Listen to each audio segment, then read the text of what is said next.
अस्सलाम वालेकुम स्टूडेंट्स। अब हम करने जा रहे हैं ऑर्डर 7 और ये जो हमारा चल रहा है सेशन, इसमें हम जस्ट उर्दू कर रहे हैं सबकी। पहले हमने ऑर्डर 1 की, फिर ऑर्डर 2 की। 1 बाय 1 करके सबकी वीडियोस भी मौजूद हैं। अब हम करने जा रहे हैं ऑर्डर 7 की। और ऑर्डर 7 की जब हम जिक्र करें उससे पहले हमें ऑर्डर 6 को देखना पड़ता है। ऑर्डर 6 का रूल 1 कहता है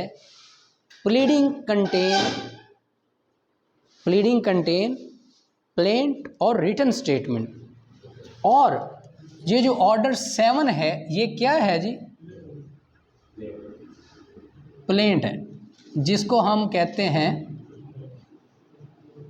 दावा या केस। अब हम इसका करते हैं रूल 1।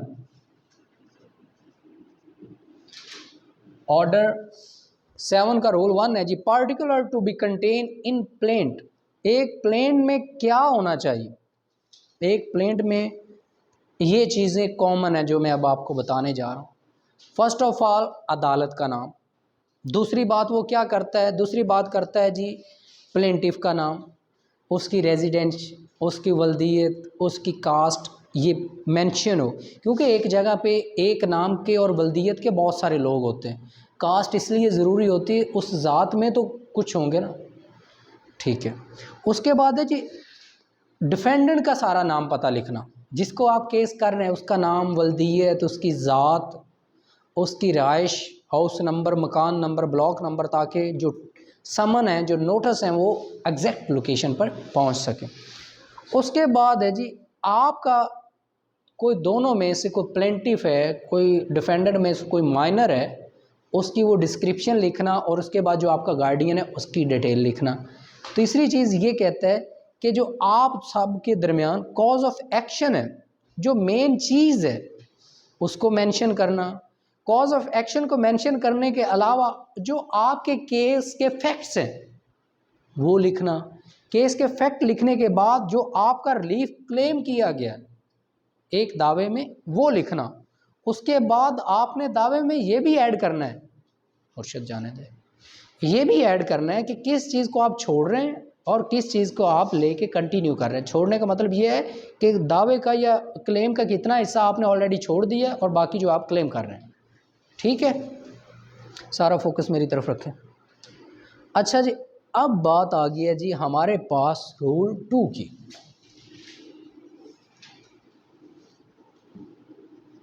इससे सिंपल नहीं हो सकता। अगर आप फोकस नहीं करेंगे तो आप लोगों का नुकसान है। इन मनी सूट, जब केस हो पैसों के लेन देन का, मनी के लेन देन का, कैश का, कुछ भी, कैश ना भी हो, वैसे पैसों का लेन देन हो, उसमें आपने करना क्या है कि जो पैसों की अमाउंट है वो एग्जैक्ट लिखनी है। फॉर एग्जांपल आपकी अमाउंट बनती है 5 लाख, आपने वो 5 लाख एग्जैक्ट लिखना है।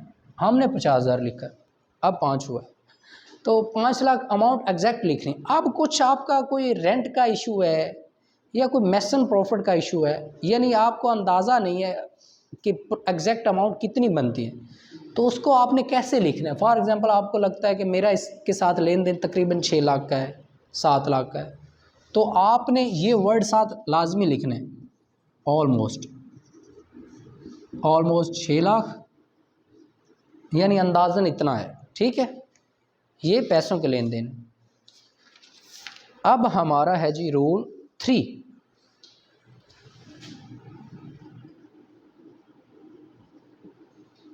रूल 3 हमें बताता है where plaintiff sues as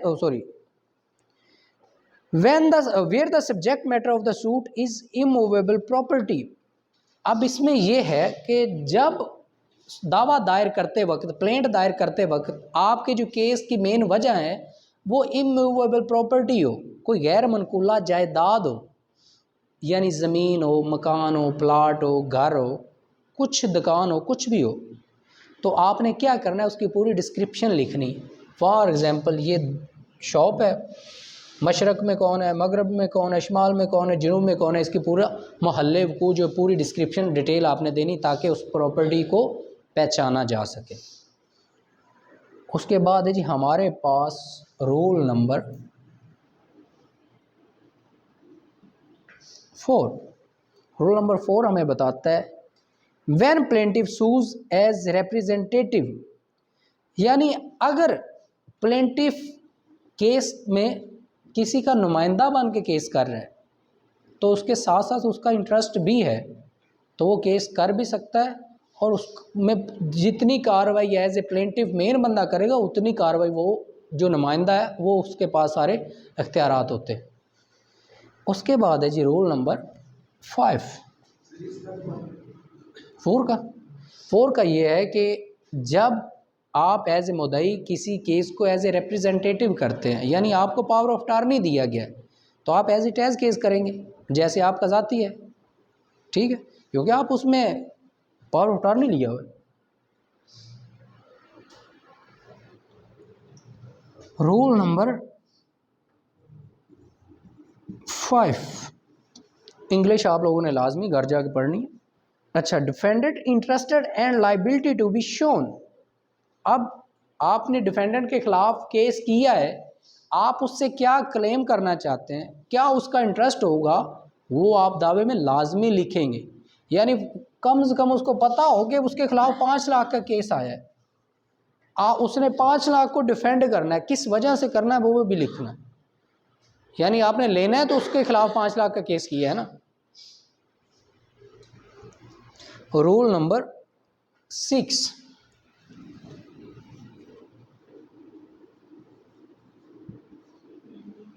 rule number 6 है जी grounds of exemption from limitation law.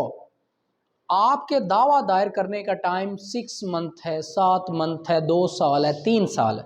For example 3 साल एक केस दायर करने का टाइम होता है, आप 3 साल 5 माह बाद करते हैं, ठीक है। जो आपने 5 माह डिले किया है वो अकॉर्डिंग टू रूल 6 उस दावे में वो वजह भी लिखेंगे, इस वजह से आपने 5 माह डिले किया है, आप मुल्क से बाहर थे, बीमार थे, आपको पता नहीं चला या कुछ भी रीज़न, आप वो डिलेइंग रीज़न भी मेंशन करेंगे अकॉर्डिंग टू रूल 6। उसके बाद है जी हमारे पास रूल 7,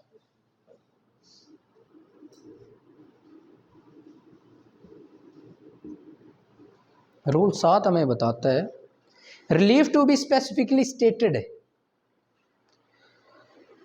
अब आपने एक दावा दायर किया है, आपका जो मेन मुद्दा है, जो मेन मसला है, जो आपका क्लेम है, जो आप उससे मांग रहे हैं, वो आपका वाज़ेह तौर पर लिखा होना चाहिए कि ये चीज़ आप क्लेम कर रहे हैं, ठीक है। उसके बाद है जी रोल नंबर 8,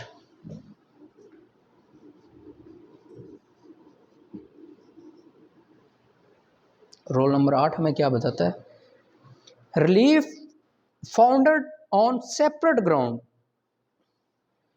अगर आपका एक से ज़्यादा रिलीफ है, एक ग्राउंड में आपने एक चीज़ मांगी है, दूसरी एक और चीज़ आप डिमांड करना चाह रहे हैं, केस में दो चीज़ों का रिलीफ है आपका, 2 चीज़ें आपने दावे में रखी हुई हैं, दूसरी को आप दूसरी ग्राउंड में ऐड करेंगे। एक ही ग्राउंड में दोनों चीज़ें नहीं है कि मैंने इससे पैसे भी लेने, इसने मेरी प्रॉपर्टी पर कब्ज़ा भी किया। पैसे का लेन देन एक ग्राउंड में रखो, जो कब्जे का मैटर है वो एक ग्राउंड में रखो, ठीक है। उसके बाद है जी रूल नंबर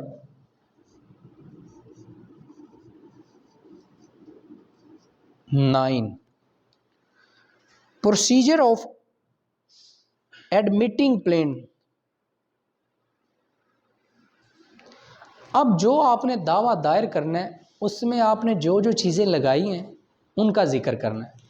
ये दावा है, इसके साथ ये चीज़ें अटैच हैं, ये चीज़ें मैं दे रहा हूँ साथ, ठीक है। आईडी कार्ड है, दावा है, फ़लाँ डॉक्यूमेंट की कॉपी, फ़लाँ डॉक्यूमेंट की कॉपी। उसके बाद है जी हमारे पास रूल नंबर 10,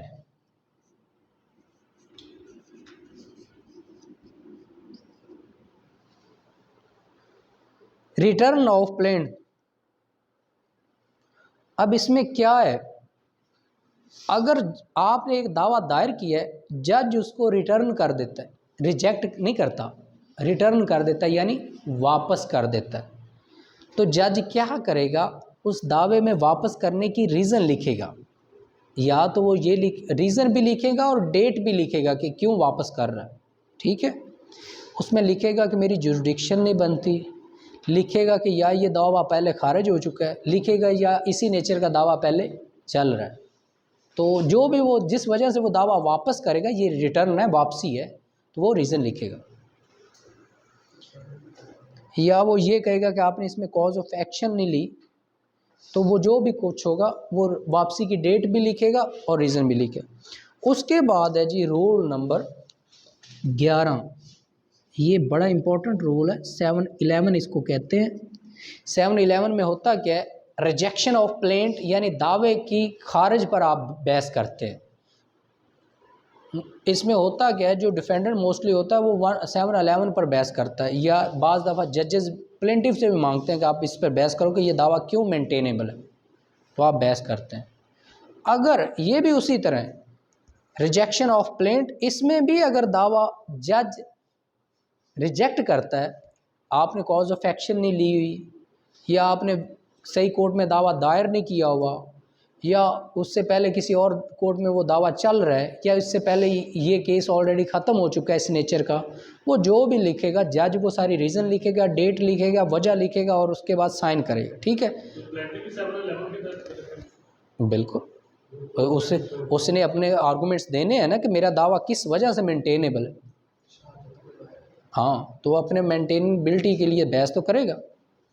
दूसरी पार्टी की रीज़न ये होनी कि फ़ौरन से उठ जाए, आपकी रीज़न ये होनी कि मेरा दावा रहे तो सही, स्टैंड तो करे, ठीक है।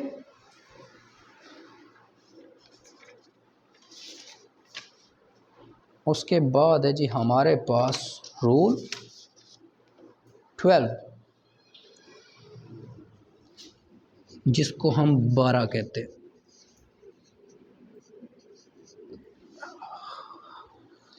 प्रोसीजर ऑन रिजेक्टिंग प्लेंट, वही चीज़ जो मैं ऑलरेडी आपको बता चुका हूँ कि अगर एक जज दावे को रिजेक्ट करेगा तो उसका रीज़न लिखेगा, प्रोसीजर लिखेगा, वजह लिखेगा, ठीक है। अब है जी हमारे पास रूल नंबर 13,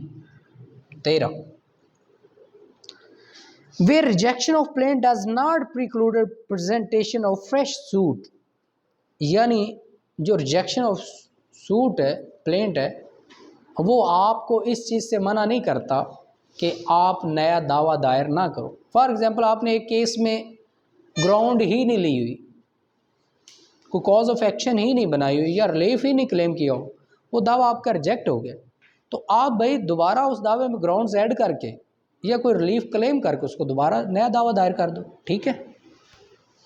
रूल नंबर 14, जिसको हम 14 कहते हैं,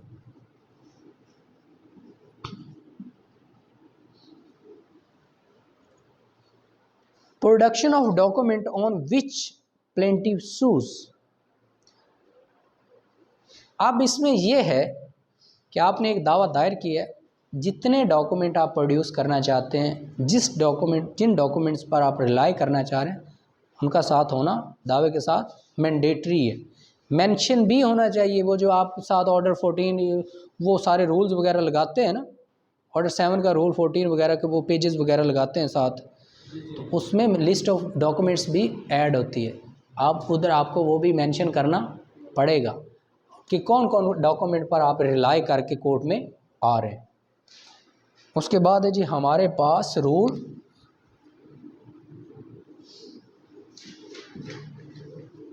15, statement in case of document not in plaintiff possession और पावर। अगर एक डॉक्यूमेंट जो है वो मुद्दई के पास नहीं है, प्लेंटिव के पास नहीं है, आप वो भी मेंशन करेंगे केस अपनी प्लेंट में कि ये डॉक्यूमेंट मेन केस का डॉक्यूमेंट है, लेकिन इसकी पोजेशन जो है, कब्जा जो है मेरे पास नहीं है, फलां बंदे के पास है या डिफेंडेंट के पास है। उसके बाद है जी हमारे पास रूल नंबर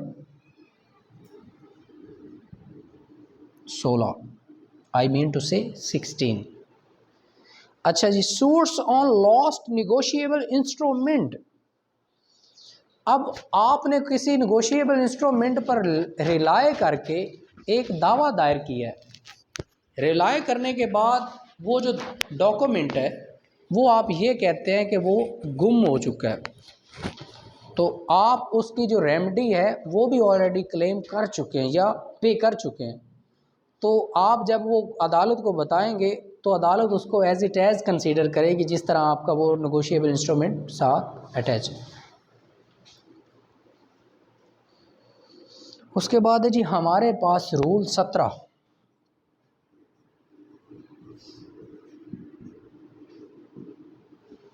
रूल 17 क्या कहता है? Production of shop book. आप एक बैंकर हैं, कोई शॉपकीपर हैं, कुछ भी हैं, आप कहते हैं कि इसका खाता मेरे रजिस्टर में मेंटेन है। अगर अदालत में आप उस खाते की क्या करेंगे, स्लिप लगाएंगे। जब वो ओरिजिनल पेश करेंगे अदालत उसको वेरीफाई करने के बाद उसको क्या करेगी, लिखने के बाद उसको वापस कर देगी, उसकी कॉपी रख लेगी। उस रजिस्टर का खाते का बुक शॉप बुक का पेश करना ज़रूरी है।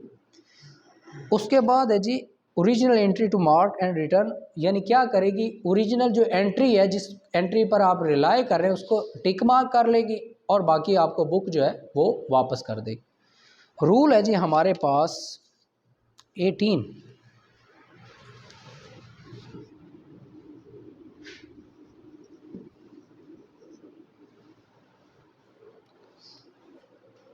इनएडमिसिबिलिटी of document not produce when plaintiff filed, यानी वो डॉक्यूमेंट जब एक आप दावा दायर कर रहे हैं, वो डॉक्यूमेंट जो आपने साथ लगाए ही नहीं है लेकिन बाद में आप उनको पेश करते हैं तो अदालत क्या करेगी, उन डॉक्यूमेंट को एडमिसिबल नहीं करेगी। कोई भी डॉक्यूमेंट आपने लगाना है, अगर आपने स्टार्ट में नहीं लगाया तो बाद में लगाने के लिए आप पहले परमिशन लेंगे, एप्लीकेशन देंगे, ठीक है, ताकि दूसरी पार्टी के नोटिस में हो। अगर वो पार्टी अलाउ करती है तो आप लगा सकते हैं, अगर वो कोई एतराज़ उठाती है या अदालत अलाउ नहीं करती आपको तो आप नहीं लगा सकते, ठीक है। रूल नंबर है जी हमारे पास 19।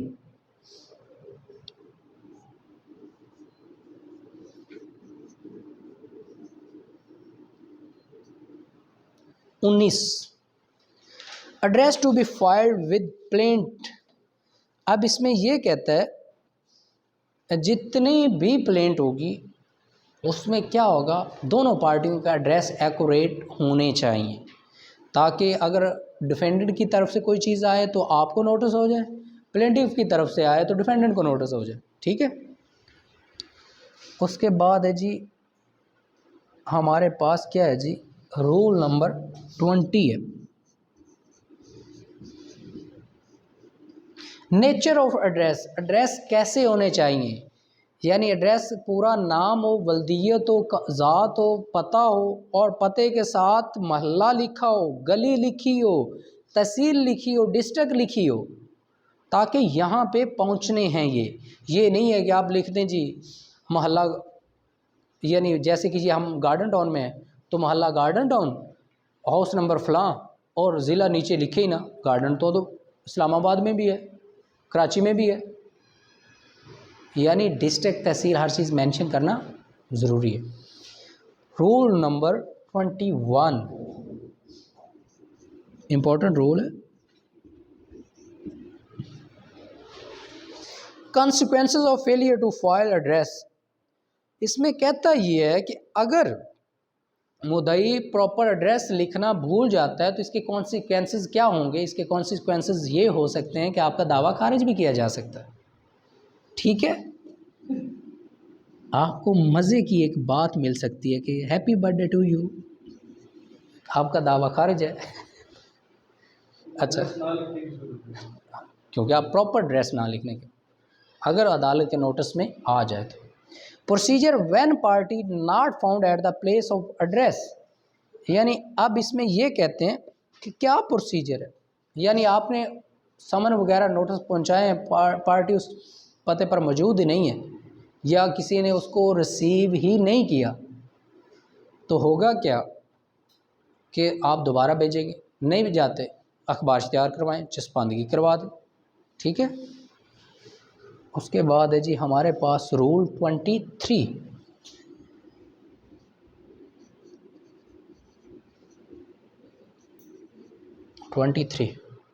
Service of on pleader.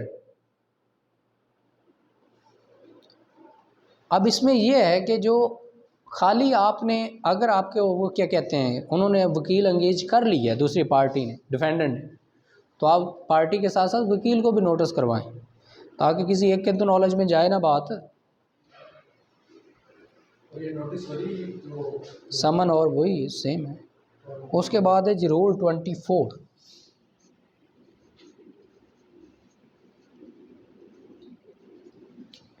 इसमें क्या है जी, चेंज ऑफ एड्रेस। उसके बाद है जी रूल 25, रूल